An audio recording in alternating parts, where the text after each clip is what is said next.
Hi there, everyone. Happy New Year to you all. I hope you all had a lovely Christmas. It was a bit of a strange one for me, and I'm still recovering from a horrible cold, so excuse me if I'm a little bit croaky. But I am back and more or less ready to go with more videos for you over the coming months. And thank you again for all your lovely comments over the Christmas period. Haven't got, never have time to reply to you all, but do believe me when I say I read every single comment. So thank you. Today I have a book review for you. It's a book I've been reading over the last few weeks, and it's Daphne du Maurier, and it's Daphne du Maurier's book called The Parasites. Now this is one that I had not heard of before. I came across it in a charity bookshop a little while ago, and I thought, hello, a Daphne du Maurier that I haven't read. So I, of course, leapt on it, and I did read up a little bit about it first, and it's not her usual thing, which is probably why it's one of her lesser known books. It's not one of her Cornish books. It's not the usual sort of mystery thriller type. It's a very, very different book. So if you decide to read it, do not expect the normal Daphne du Maurier type book. If you go into it expecting that, you will be disappointed. But I actually enjoyed this book. What it does have is Daphne du Maurier's very keen understanding of human psychology and behaviour. This is a very deeply psychological book.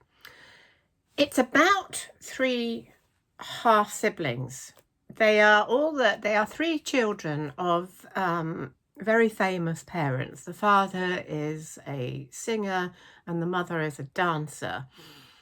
And the three children, one of them is the daughter of the father by previous marriage. The son is the son of the mother by a previous lover. And the third, Celia, is the daughter of both parents. So they're kind of half siblings, but the older two children are not actually related to each other, if you get me.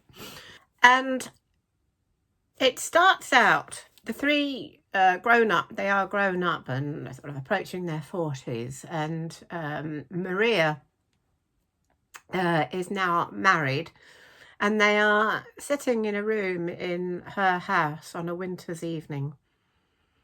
And Maria's husband is there, and he kind of is very irritable, and he gets up at the beginning of the novel and calls them all parasites.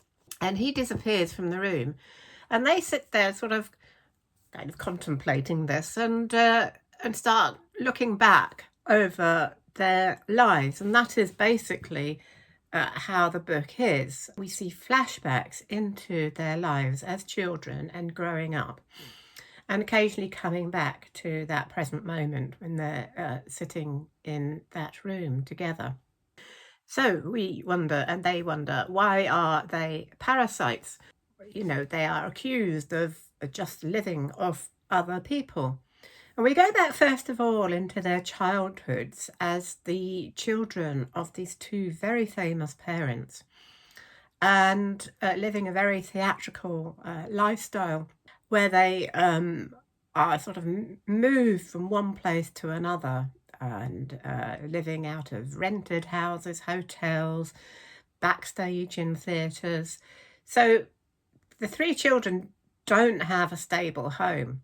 And I think they each kind of develop a differing personality from that early experience.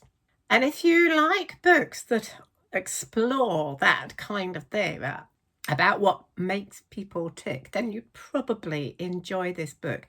I enjoyed it because I really love books that look at the psychology of people.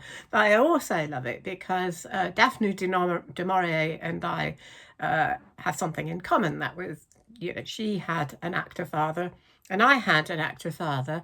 I think both her and certainly my life was much more stable than the 3 children she describes in this book.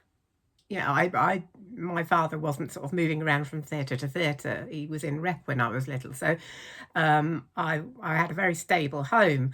But I do like the bits where she describes backstage in the theatre and that kind of life, because it really took me back. And of course, she had a lot of experience of that because of her famous actor father, Sir Gerald du Maurier.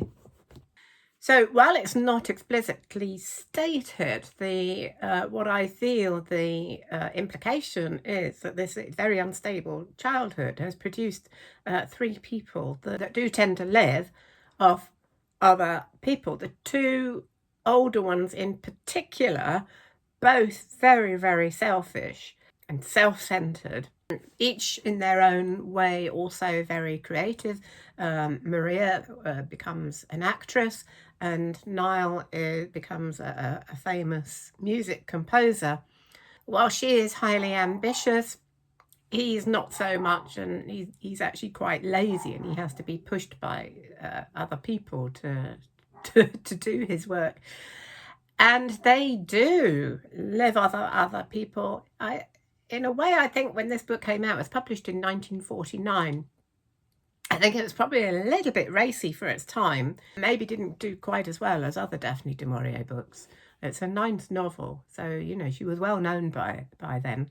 And Maria has affairs with married men. Niall is very selfish, very self-indulgent. The 3rd sibling, you do wonder why she is also included in this description of being a parasite, because she is actually almost the opposite. She is completely unselfish, and she's always spending her life looking after other people. In fact, I almost found her the most irritating character because she doesn't do anything for herself, and she has a creative talent too for drawing and writing stories, but she never allows that to be. And I just want to kind of shake her sometimes. So they are actually, all 3 of them, they're not particularly likeable characters, but you do realise that Celia also is a kind of parasite in a way, because she lives vicariously through others. And so it's a very different way. So it's a very interesting book. It's a real exploration of these 3 people. And I'm not going to, take it any further than that. But I found you do want to know, despite them being not particularly likeable characters, they are fascinating characters, and you do want to know what happens to them and how they live their lives as we see them grow up, and their parents, the mother dies first, and then the father sort of continues. Celia looks after him, of course. Yeah, it's really interesting. You just want to keep reading to find out what happens to them. So there we are. A lesser known Daphne du Maurier. If you like books about people, about psychology, what makes people tick, then you may like that. It has sort of various mixed reviews as far as I can see on Goodreads and other places, but I liked it. I'd give it a good 4 out of 5. So that is my opinion, and of course it very much depends on what kind of novel you like. So hope you found that interesting. I am going to be back soon with a January reading list for you that I hope you're really going to enjoy. Do subscribe and do make sure you get notifications for when that comes up.